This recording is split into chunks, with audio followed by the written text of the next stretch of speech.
हरियाजू के दिनवा सुहावन लागे बड़ मन लागे हो।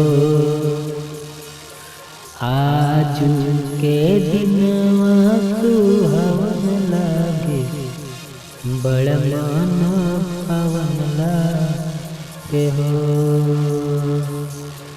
अवध नगरिया में भजन बजे राम लल्ला घरे आए। अवध नगरिया में भजन बजे अवध घरे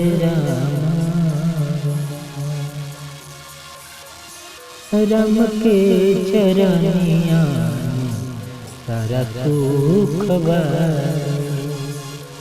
अनहिया लगा भैया भवसागर।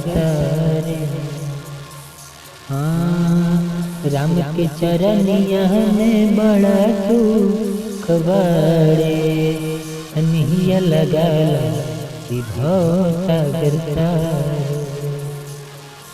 बड़ा मन भावे राम के भवन बड़ा लागे।